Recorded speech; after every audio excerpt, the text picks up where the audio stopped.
Oke, bismillahirrahmanirrahim. Assalamualaikum warahmatullahi wabarakatuh. Sebelumnya terima kasih kepada kalian yang telah mengklik video ini dan saya ucapkan selamat datang dan selamat bergabung bersama kami di Condong Podcast. Di mana pada podcast kali ini merupakan podcast perdana persembahan dari Condong TV. Oleh karena itu, kita kedatangan tamu istimewa bersama kami, Al-Ustadz Asep Saiful Alam selaku Ketua Yayasan Tarbiyatul Islamiyah di Pondok Pesantren Riyadul Ulum wad Dakwah. Assalamualaikum Ustadz. Waalaikumsalam warahmatullahi wabarakatuh. Kaifa halo Ustadz. Alhamdulillah.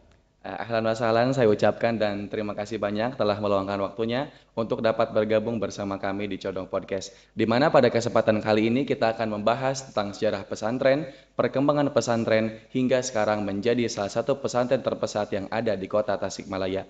Oleh karena itu, saya Azmi Muzaki bersama Al-Ustadz Asep Saiful Alam, inilah dia sejarah pesantren Condong di Condong Podcast selengkapnya. Tapi sebelum kita membahas panjang tentang sejarah pesantren Condong, kita kenalin dulu nih salah satu produk unggulan dari unit usaha pesantren Condong, yaitu Latunsa Bakeri, yang merupakan hasil dari kreativitas santri untuk santri yang pernah menjuari ajang OPOP atau bisa kita sebut One Pesantren One Product. Dan ketika kita membeli produk ini, hasil keuntungannya 100% akan digunakan untuk pembangunan dan pengembangan di pesantren Condong, maka ketika kita belanja, kita juga beramal. Oke, langsung saja Ustadz. Jadi kita pengen dengar nih, bagaimana sih awal pendirian pesantren Condong dan apa landasan di balik pembangunan pesantren Condong yang merupakan pesantren tertua di kota Tasikmalaya? Ya, terima kasih. Eh, Pesantren Condong ini bisa dikatakan sebagai pesantren tertua di Tasikmalaya. Dalam hal ini baik kota maupun Kabupaten Tasikmalaya. Pesantren Condong ini dikatakan tadi oleh saya sebagai pesantren tertua. Kenapa demikian? Karena pesantren ini sudah berdiri ya sejak abad ke-18. Ada yang mengatakan sekitar tahun 1864. Tapi yang menarik, dulu pernah ada salah seorang peneliti ya dari UPI Bandung. Nah, dia itu dalam rangka menyelesaikan studi untuk S3. Jadi ketika membuat disertasi, dia menemukan fakta bahwa Condong itu berdiri pada tahun 1825. Berarti ini bersamaan dengan perang di Ponorogo di Jawa Tengah. Nah, walaupun bukti-bukti bahwa Condong berdiri tahun 1825, nah sampai sekarang itu buktinya itu masih lemah. Tapi kebanyakan mengatakan bahwa Condong berdiri sekitar abad 18 dan bertepatan sekitar tahun 1864. Nah, ini kan butuh yang namanya bukti sejarah. Bukti sejarah kenapa Condong berdiri sekitar abad ke-18. Jadi bukti fisiknya jelas, itu Condong awalnya berdiri itu di sekitar yang sekarang dijadikan sebagai rel kereta api milik PJKA. Nah itu, jadi sebelum ada rel, nah itu di sekitar Kampung Condong. Jadi kenapa namanya pesantren Condong? Itu nama pesantren yang lebih dikenal luas oleh masyarakat di luar itu pesantren Condong. Kebetulan nama kampungnya itu namanya Kampung Condong. Nah, jadi Kampung Condong itu bahkan sekarang menjadi salah satu ikon lah gitu kan di Kecamatan Ciberem ini gitu kan. Nah, jadi pada abad ke-18 itu pesantren sudah ada. Nah, kebetulan pada abad ke-18 juga mulai ada proyek pembangunan rel kereta api ya di Pulau Jawa yang diprakarsai oleh Dendels. Nah, termasuk ya jalur yang dari Bandung ke Jawa Tengah otomatis melewati Tasikmalaya dan diantaranya itu tadi tempat di mana berdirinya pesantren Condong. Nah, karena alasan tersebut, ya, karena ada pembangunan rel kereta api, akhirnya pesantren Condong, nah, dipindahkan ke tempat yang sekarang ini. Nah, ini juga namanya Kampung Condong. Walaupun ini kampung, masuknya itu tidak ke RT Condong gitu kan, tapi masuknya ke RT Sukamaju. Tapi ini Condong. Nah, ini tanah sekarang ini itu awalnya diberikan sekitar 4 hektar oleh salah seorang agnia, oleh seorang agnia yang sangat dermawan sekali, namanya Mbah Ajidin. Beliau tinggal di Kampung Nyompet. Kampung Nyompet adalah sebuah kampung yang bertetangga dengan pesantren Condong, paling depan gitu kan. Nah itu, jadi Mbah Ajidin ini banyak cerita-cerita unik tentang Mbah Ajidin, termasuk saya pernah mendengar dari cucu-cucu beliau, ya, bagaimana kedermawanan seorang Mbah Ajidin. Nah itu, bahkan Mbah Ajidin itu katanya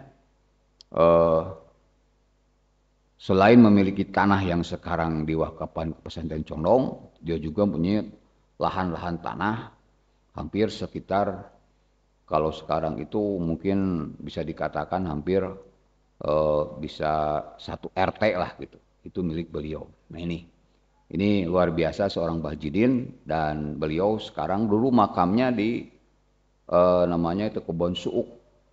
Kebon Suuk itu sekarang yang ada Sate Saung itu. Nah, dekat Sate Saung itu. Nah, tapi akhirnya dipindahkan atas inisiatif, ya, dari pimpinan Pondok Pesantren Riyadul Ulum wa Dakwah, dari Kiai Jidin Darufala, supaya makam tersebut dipindahkan ke Kampung Nyompet. Dan sudah dipindahkan makamnya ke Kampung Nyompet di sebelah barat, ya. Di sana ada makam Mbah Jidin. Nah itu mungkin sekilas tentang sejarah awal berdirinya pesantren Condong. Nah, selain bukti-bukti itu juga ada juga bukti pemberian sekitar 400 bata, ya, yang diberikan oleh Pangeran Kornel, nah, raja dari Sumedang. Nah itu ada di sekarang namanya di eh, pesawahan, namanya pesawah Gunung Jiwa, Blok Gunung Jiwa. Dan sekarang, nah itu insya Allah itu akan dibangun di sana itu untuk khusus perguruan tinggi yang ada di Pondok Pesantren Riyadul Ulum wa Dakwah ini. Nah, pondok ini pertama kali, nah itu didirikan oleh Kiai Haji Nawawi. Beliau seorang ulama yang luar biasa. Beliau itu berasal dari Sukaruas, Raja Polah, Tasikmalaya. Nah, dari beliau ketika beliau meninggal, nah itu estafet untuk kepemimpinan pondok pesantren akhirnya diteruskan oleh Kiai Haji Adrai. Nah, itu Kiai Adrai. Nah, ini generasi kedua. Nah, dari Kiai Adrai nanti pasca beliau meninggal, nah itu akhirnya diserahkan, dipimpin, ya, di estafet itu diteruskan oleh anaknya Kiai Haji Hasan Muhammad. Nah ini, jadi Kiai Haji Hasan Muhammad itu nanti akan punya beberapa putra dan putri, ya, diantaranya nanti ada yang namanya Ibu Haji Dio. Haji Dio ini adalah putri tertua Kiai Haji Hasan Muhammad. Beliau yang mendirikan pesantren Kubang Al-Falah yang ada di Kampung Nyompet. Nah itu. Jadi pesantren Condong dengan pesantren Al-Falah Kubang itu masih saudara sekandung lah gitu. Nah, terus ada lagi Kiai Haji Rum. Kita sering menyebutnya Nini Iyum. Nah itu Haji Rum itu nenek dari Bapak Cece Insan Kamil. Cece Insan Kamil itu adalah kepala sekolah MI. Nah itu. Terus ada lagi Kiai Haji Nazmuddin. Kiai Haji Nazmuddin Nah, itu nanti ya akan juga memimpin pesantren Condong. Kalau kita Kiai Jainuddin itu kita selalu menyebutnya dengan Aki Nyunyuh kalau saya. Nah, walaupun namanya Nazmuddin. Terus putra Hasan Muhammad juga ada lagi Kiai Haji Makmun. Ini kakek saya, ya, kakek saya, putra-putranya nanti ada Ibu Haji Nunung gitu kan, terus ibu saya, Ibu Haji Ukah, Ibu Iin, terus Pak Diding, ya, terus Pak Ade gitu kan, terus Bu Dede, terus Bu Eis, terus Kiai Haji Mahmud Parid, terus Bineni ya, terus yang paling bungsu itu Pak Unang, Kiai Haji Unang Rahmat. Nah itu. Nah terus satu lagi yang bungsu itu namanya Ibu Cucu. Kita selalu memanggilnya Nini Cucu. Dan beliau itu tinggalnya di kota, ya, tepatnya di Kudang, ya, Kudang Pesantren namanya. Nah itu. Nah selepas Kiai Haji Hasan Muhammad, beliau meninggal. Nah terus karena anak-anak beliau ketika itu masih kecil-kecil, akhirnya pimpinan pesantren itu dipimpin sementara oleh Kiai Haji Damiri. Nah, beliau salah seorang penggagas konsep nadom, ya, nadoman. Jadi kalau mengkaji ilmu fikih, mengkaji ilmu tauhid, dia dengan nadoman. Karya beliau salah satunya itu, ya harus kalian tahu itu, ya ada yang kalau dulu di dunia itu ada nadoman Ari ako idna iman eta aya 50 perkara. Nah itu salah satu karya Kiai Haji Damiri. Nah, beliau itu menikah itu dengan Haji Rum. Haji Rum itu masih putri dari Haji Hasan Muhammad. Nah, beliau itu Kiai Haji Damiri itu metode nadoman itu hebat itu ya, salah satu menggagas metode nadoman. Nah, terus dari Kiai Haji Damiri, nah kemudian salah satu anak Kiai Haji Hasan Muhammad itu sudah mulai dewasa, usia 16 tahun kalau nggak salah, itu Kiai Haji Nazmuddin. Akhirnya ketika Kiai Haji Nazmuddin sudah mulai merangkak remaja, nah akhirnya pimpinan pesantren diserahkan kepada Kiai Haji Nazmuddin. Nah ini kebetulan saya pernah lah gitu kan tahu ya dengan mata kepala sendiri sosok seorang Kiai Haji Nazmuddin, seorang ulama yang sangat waro, ya, dia apik dalam segala hal, ya. Jadi dia itu kalau jalan pun jalan kemana-mana itu dia tidak pernah gini, tara tangah gitu kan, tungkul. Kenapa? Karena takutnya itu nanti melihat ya sesuatu yang diharamkan gitu kan. Takut melihat orang lain, nah itu. Nah ini luar biasa beliau, waroknya itu luar biasa, ya. Dan di sanalah ya perkembangan pesantren ya sudah mulai pesat, bahkan mulai itu kan ada diniyah, kalau nggak salah itu ada MWB, Madrasah Wajib Belajar, yang nanti akan menjadi, nah ini embrio ya, embrio dari MI Condong. Nah, itu kan ini ketika masa Kiai Haji Kiai Haji Nazmuddin. Nah, MWB itu dulu. Nah, sekarang menjadi MI Condong, ya, salah satu MI ya yang paling tua juga ya, Tasikmalaya. Ya, dan alhamdulillah sampai sekarang MI Condong itu menjadi salah satu MI yang muridnya itu paling banyak di Kota Tasikmalaya. Dan sampai sekarang bertahan itu kan di tengah-tengah persaingan SD maupun MI yang semakin banyak, tapi alhamdulillah sampai sekarang MI Condong ya, di bawah pimpinan Bapak Cece Insan Kamil, nah itu tetap eksis konsisten menjadi salah satu MI favorit di Kota Tasikmalaya. Nah itu. Nah pada masa Kiai Haji Nazmuddin juga mulai itu ada inventarisir aset-aset, ya aset-aset tanah ya yang dimiliki oleh pesantren.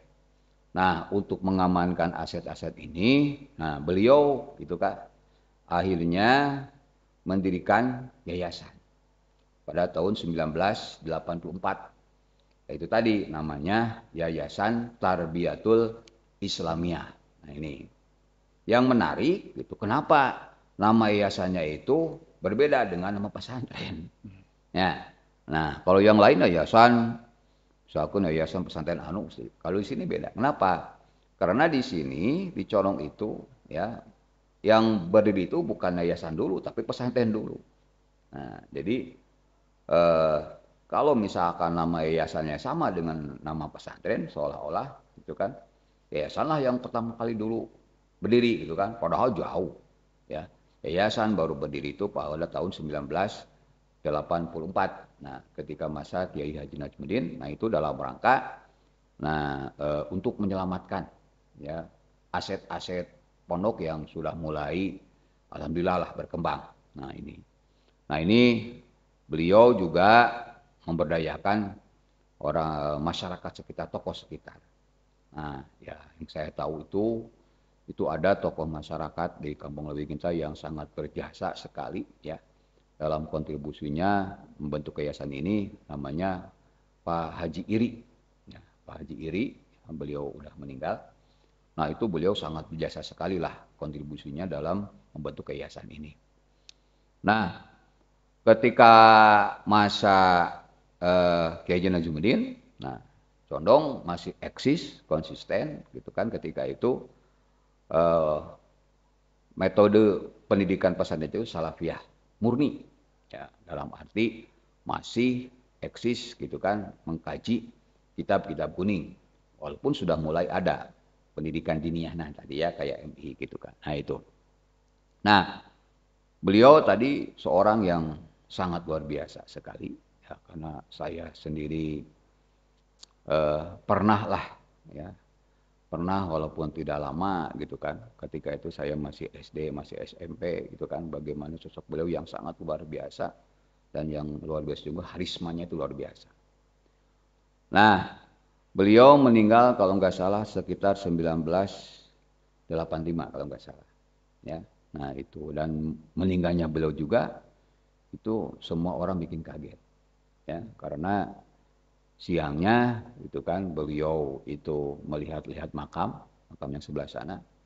Beliau menyuruh santrinya supaya mengukur kira-kira nanti kalau saya dimakamkan ukurnya berapa dan sebelah mana itu. Nah, dia ngukur sendiri ya. Nah, tiba-tiba dia maghrib, nah dia merasa pusing gitu kan, terus dipijit, tiba-tiba malamnya ya sekitar setelah Isya beliau meninggal. Tenang sekali dan saya menyaksikan wajah beliau itu bersinar lah gitu kan. Jadi lihat mukanya itu tersenyum gitu. Nah, ini mungkin karena beliau sosok orang yang soleh. Nah, jadi beliau itu tidak punya anak. Ya. Istri beliau yang pertama itu namanya Haji Onah. Kita selalu memanggilnya Nini Onah. Nah, tapi Nini Onah meninggal sebelum Kiai Haji Najmuddin. Ya. Akhirnya Kiai Haji Najmuddin menikah lagi dengan Ibu Ai, orang Ciamis. Ya, kita menyebutnya Pak Ai. Nah, itu. Dari kedua istri tersebut memang beliau tidak punya anak ya, tidak punya putra maupun putri. Nah, itu. Terus selepas itu akhirnya tampuk pimpinan pondok pesantren diserahkan ya kepada adik ya dari Kiai Haji Najmuddin yaitu Kiai Haji Makmun. Nah, ini kakek saya. Nah, itu dan saya saksikan sendiri ya pengangkatan beliau itu ketika Kiai Haji Najmuddin dimakamkan. Nah, saya ingat ketika itu yang mengumumkan ya bahwa pengganti dari Kiai Haji Najmuddin itu adalah Kiai Haji Mamun itu, ya itu yang membacakannya itu adalah Kiai Haji Hoer Apandi, ya pendiri Pondok Pesantren Miftahul Huda ketika itu. Nah, beliau yang membacakan, ya bahwa yang menggantikan di hadapan para hadirin ya yang hadir ketika pemakaman tersebut bahwa Kiai Haji Mamun lah yang menggantikan Kiai Haji Najmuddin. Nah ini. Nah, akhirnya Kiai Haji Makmun, nah itu tampil sebagai pimpinan selanjutnya menggantikan Kiai Haji Najmuddin. Nah, sosok beliau kebetulan saya lama sekali gitu kan. Ya, tahulah segala-galanya tentang sosok Kiai Haji Makmun. Kebetulan saya pribadi karena saya sejak umur berapa tahun ya? 2 tahun kalau nggak salah. Kebetulan saya lahir di Jakarta ketika itu. Nah, terus ada musibah kakak saya meninggal. Nah, karena ketika itu di Jakarta itu ada yang memulai namanya wabah DBD.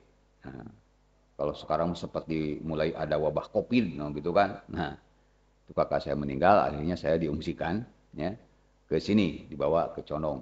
Nah, itu. Dan saya diurus ya ketika itu ya, kalau bahasa Sunda didorok gitu kan oleh nenek saya Kiai Ma Oyom ya, Haji Oyom, dan oleh kakek saya. Jadi saya lama lah dari kecil gitu kan sampai remaja ya.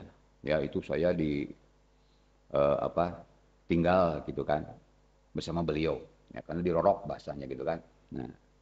Nah, jadi Kiai Haji Makmun ini pertama ya sosok ulama gitu kan, sosok kiai mungkin agak berbeda ya dengan kiai-kiai atau ajengan-ajengan pesantren salafiyah pada umumnya gitu kan. Kenapa demikian? Beliau itu yang unik itu ya, beliau itu sangat anti sekali dengan yang namanya budaya-budaya feodalis. Ya, jadi feodalis itu sesuatu yang selalu ingin dihormati. Nah, walaupun tidak semua feodalis jelek, ya. Ada budaya-budaya feodalis yang bagus gitu kan, ya. Nah, dalam rangka itu menghormati takdim gitu kan. Nah, tapi kakek saya itu agak unik gitu kan, ya. Jadi seperti beliau kalau apa-apa misalkan ke sawah, kolam, jarang beliau itu ya nyuruh santri. Ya. Beliau kalau ke sawah macul sendiri. Ya. Tidak pernah, wah kalau ini kan biasanya gitu kan. Ya panganukun, pak enggak, beliau itu sendiri. Nah ini luar biasanya beliau.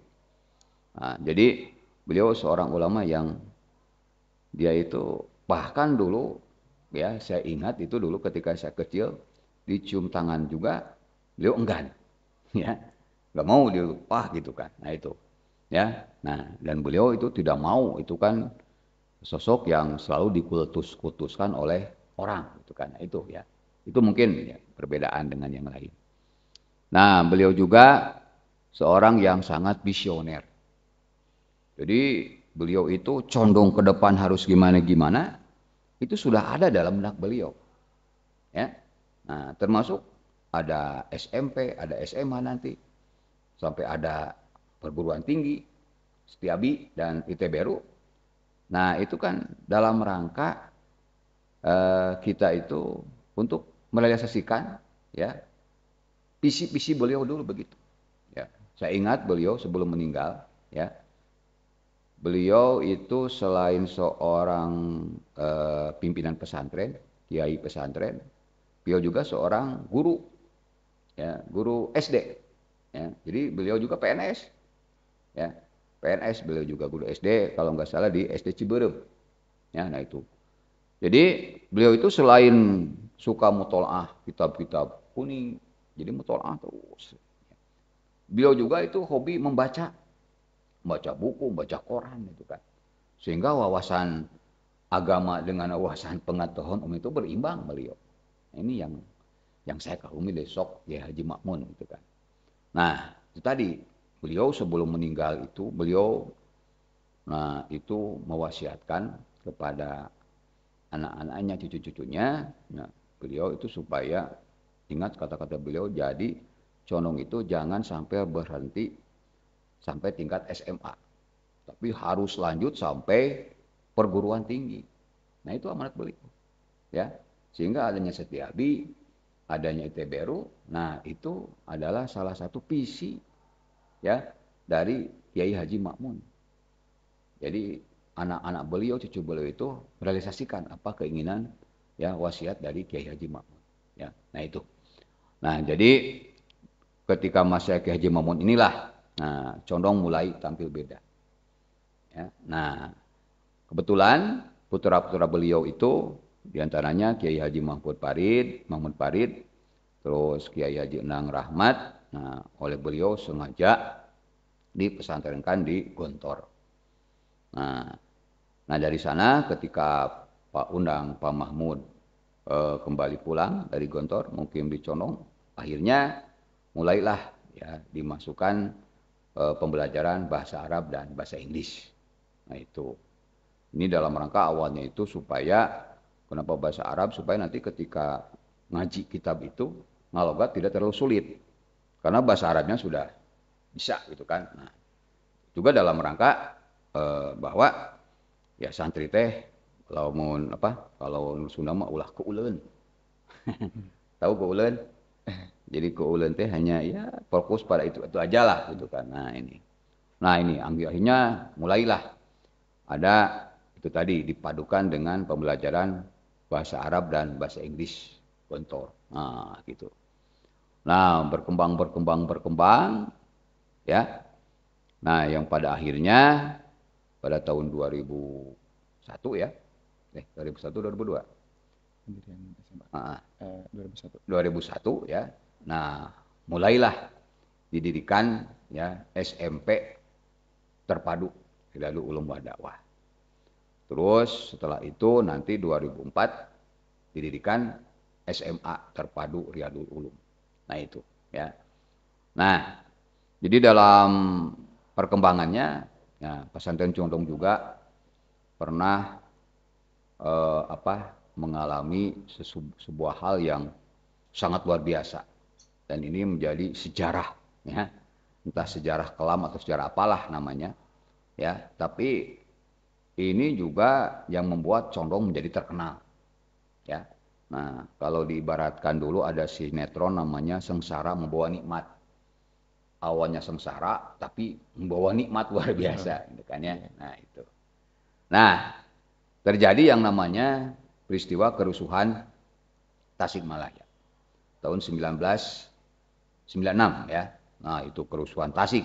Nah, itu kan kerusuhan Tasik itu diawali dari itu tadi dari pesantren Condong ya. Nah, itu mungkin udah sebagian tahulah asal awal terjadinya itu kan. Nah, jadi ada miskomunikasi awalnya itu sehingga terjadi kerusuhan. Nah, yang mana Tasik tiba-tiba, nah itu berubah namanya menjadi Tasik Bersinar gitu kan. Ya, nah itu. Jadi di sanalah pada akhirnya ya Condong justru menjadi lebih terkenal gitu kan. Nah, dari sanalah ya Condong alhamdulillah 2001 ada SMP, 2004 SMA. Nah, sehingga yang awalnya ketika dibuka itu muridnya cuma sekitar 40 orang ya. Nah terus berkembang ya sampai sekarang sampai sekitar 3.000 kurang lah ya, kurang lebih 3.000. Nah, ini kan kalau menurut siklus itu kan ya, dengan dibandingkan dengan pesantren-pesantren itu kan seperti kita modelnya seperti itu termasuk Condong itu perkembangannya itu sangat cepat gitu kan ya, sekian puluh tahun. Nah, itu perkembangannya luar biasa. Nah, ini alhamdulillah ya, mungkin juga berkat doa gitu kan dari seluruh ya para pendiri pondok gitu kan, terus guru-guru di sini gitu kan, dan semuanya yang sangat simpati dengan keberadaan pondok pesantren Riyadul Ulum wa Dakwah ini. Nah itu. Nah, bahkan nah itu ya pada sebelum tadi ya, sebelum Kiai Haji Ma'mun meninggal tahun 2014, nah tadi beliau mewasiatkan supaya Condong jangan sampai berhenti di tataran SMA. Nah, harus ada perguruan tinggi. Nah, akhirnya ketika beliau meninggal ya 2015 ya pimpinan pesantren diambil diteruskan oleh putra ya laki-laki tertua, yaitu Kiai Haji Diding Darul Falah. Nah, jadi Kiai Haji Diding ini, nah itu putra. Jadi dalam tradisi pesantren, pesantren kan seperti kerajaan, ya tradisi pesantren begitu.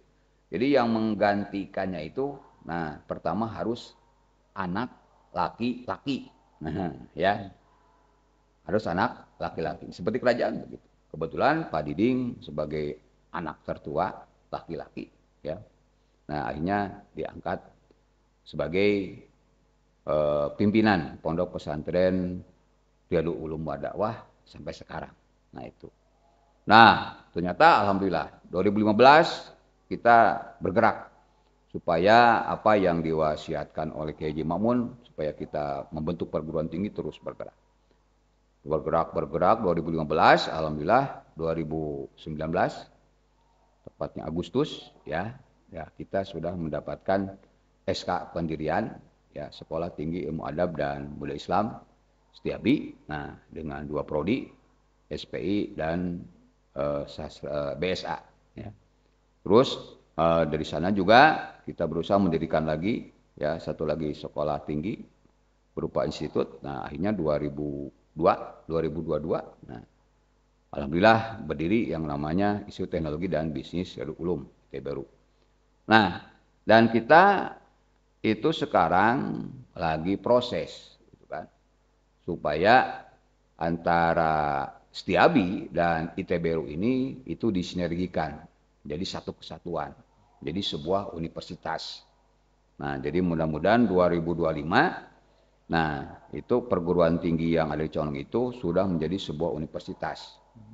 Nah, kebetulan Kiai Haji Diding Darul Falah itu sudah memberi nama gitu kan kalau nanti menjadi sebuah universitas namanya Uniru, Universitas Riyadul Ulum. Nah, sekarang alhamdulillah ya sekarang lagi proses untuk mensinergikan nah itu 2 perguruan tinggi yang ada di Condong ini menjadi sebuah universitas. Dan kebetulan lahan yang digunakan itu di Komplek Persawahan Gunung Jiwa dan sekarang berubah namanya menjadi kampus LG ya. Nah, itu di sana ada tanah yang insya Allah itu akan dialokasikan untuk pembangunan perguruan tinggi tersebut. Nah, tanah yang ada itu sekitar 7 hektar. Nah, mudah-mudahan 2025 nah, Condong sudah mempunyai sebuah universitas ya. Namanya Uniru itu.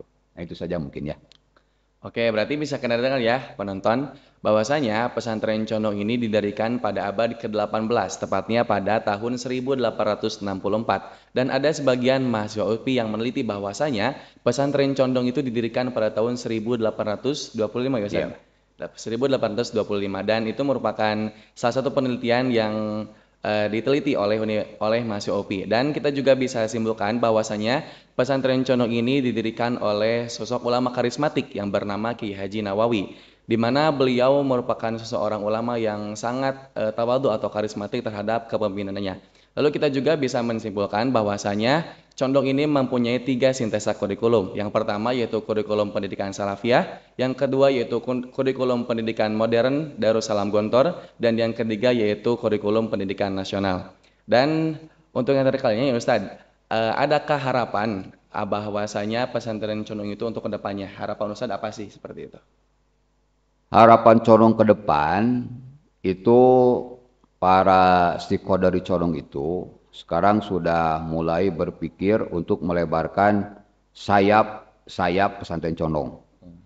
Jadi pimpinan pesantren, seluruh stakeholder Condong itu sekarang ingin melebarkan, nah atau membuka cabang-cabang ya pondok pesantren tidak hanya di Kampung Condong saja, tapi di luar Condong. Nah, seperti sekarang sudah mulai ada perguruan tinggi. Nah, itu sudah namanya itu di Lewi Genta. Nah, itu bukan di Condong lagi kan. Nah, namanya kampus LG, kampus Lewi Genta. Dan sekarang juga, nah kita sudah mulai ya pembangunan Condong, pesantren Condong cabang Pangandaran, tepatnya di Kecamatan Cimerak, Pangandaran. Nah, itu juga insya Allah ya akan dijadikan sebagai cabang condong. Ya, nah itu. Terus kita juga lagi menjajaki, nah untuk pembangunan SDIT, ya SDIT, Sekolah Dasar Islam Terpadu. Nah gitu. Nah ini masalah tempatnya mau di mana, nah ini masih dalam kajian. Tapi adalah ya wacana seperti itu ya. Nah kita juga ingin mendirikan, nah itu cabang condong ya di sekitar Manunjaya, ya tepatnya di daerah Cilangkap. Nah, kebetulan di sana kita punya tanah sekitar 2 hektar lebih. Nah itu nanti, nah itu akan dijadikan sebagai salah satu eh, kampus ya cabang ya. Nah masalah mau untuk SMP, SMA-nya sampai sekarang masih dalam kajian. Nah, terus juga di sekitar Cimaragas. Nah, Cimaragas juga di sana kita punya tanah hampir 5 hektaran. Nah, itu juga nanti bisa jadi dijadikan sebagai kampus kampus cabang pesantren Condong. Nah, itu. Tapi yang sekarang itu yang lagi digarap itu, nah itu kampus Lewi Genta, ya itu untuk perguruan tinggi dan mudah-mudahan menjadi sebuah universitas. Dan satu lagi itu yang di Pangandaran, Cemerlang. Nah itu, jadi harapan ke depan pesantren Condong itu ingin ya melebarkan sayap ya, bukan sayap kekuasaan bukan, ya sayap untuk membuka condong-condong gitu kan di daerah lain. Nah itu mungkin. Masya Allah, ya besar sekali harapan beliau terhadap pesantren Condong ini. Dan kita doakan semoga pesantren Condong istilahnya maju terhadap sistem keterpaduannya, sistem pendidikannya, dan khususnya dalam melebarkan sayap. Dan khususnya istilahnya membuka cabang lagi ya Ustaz, seperti Ya, itu. Membuka cabang lagi. Semoga itu menjadi kenyataan. Amin ya Allah ya Rabbal Alamin. Dan saya berharap pesantren Condong menjadi pesantren yang lebih baik lagi dari sebelumnya. Dan kita doakan semoga pesantren Condong ini menjadi pesantren yang bermanfaat bagi umat, bagi bangsa, khususnya bagi negara. Amin. amin ya. Dan mungkin saya ucapkan terima kasih Ustadz Ya, atas kedatangan Ustadz pada Condong Podcast untuk perdana pada hari ini. Dan saya ucapkan terima kasih juga kepada para penonton yang telah setia menonton kami. Dan kita akan bertemu kepada podcast selanjutnya di Condong TV. Syukron. Assalamualaikum warahmatullahi wabarakatuh. waalaikumsalam warahmatullahi wabarakatuh.